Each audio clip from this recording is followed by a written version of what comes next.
Dexter Original Sin gives us a great glimpse into the life of Dexter before the main series. It allows us to see Dexter while he is still young and making mistakes, as well as his relationship with his father and sister. However, it also can bring plot holes to the series with every episode, especially in the most recent episode. In this episode, Dexter consumes a batch of pot brownies his sister Deborah left in the fridge.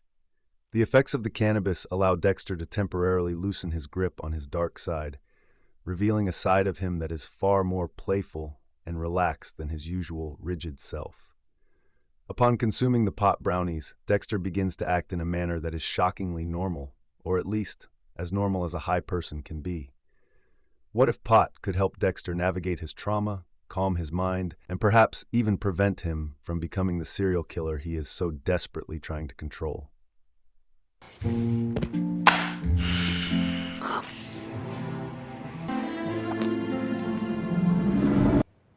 Deborah. Deborah. Deborah. Your pot brownies? One would have been enough for a good high, but you've had 6? He laughs, jokes, and enjoys a fun time with Deborah, completely shedding the tense, reserved persona he typically maintains. This moment is striking because it shows a side of Dexter that viewers rarely get to see, a relaxed, almost carefree individual. Cannabis, particularly when consumed in edible form, can induce a variety of effects. Many people report feelings of relaxation, altered perceptions of time, and a sense of euphoria. In Dexter's case, the pot brownies seem to have a calming effect on his mind, helping him loosen up and momentarily escape the constant mental strain that comes with his dark passenger.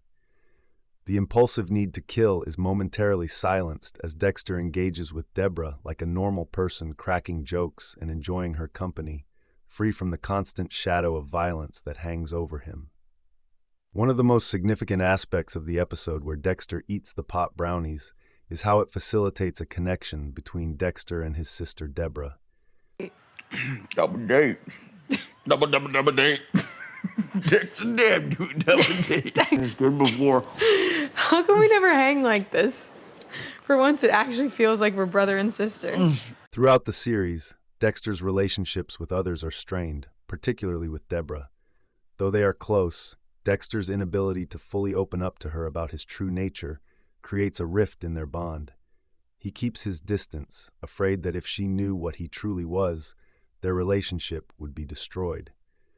However, when under the influence of cannabis, Dexter becomes more relaxed and less self-conscious.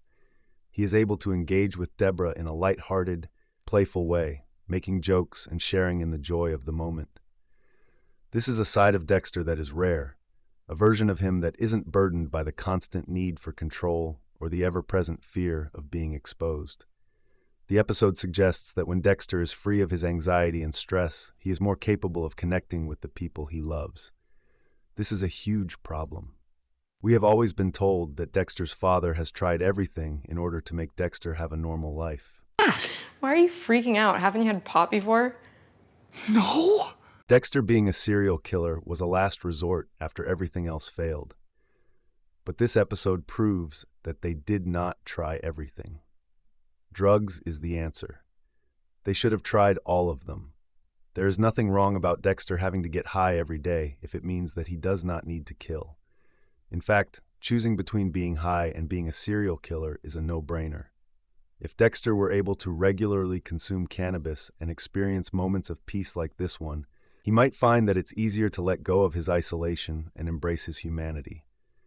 Instead of retreating into his dark passenger, Dexter could begin to form deeper, more genuine connections with others. He might even begin to realize that he doesn't need to live in constant fear of his darker impulses.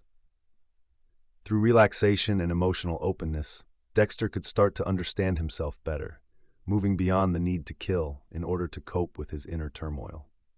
We never talk about Mom. And tomorrow it'll be 1 year since she... What do you miss most about her?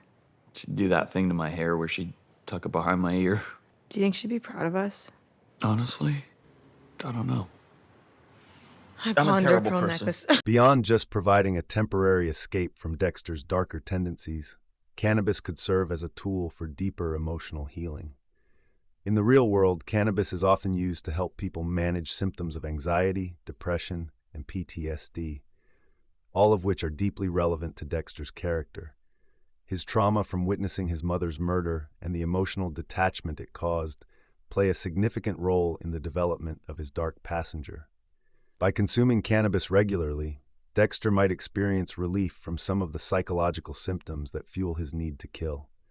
Through moments of relaxation and emotional openness, cannabis could help Dexter reconnect with his humanity, build stronger relationships with those around him, and find peace within himself.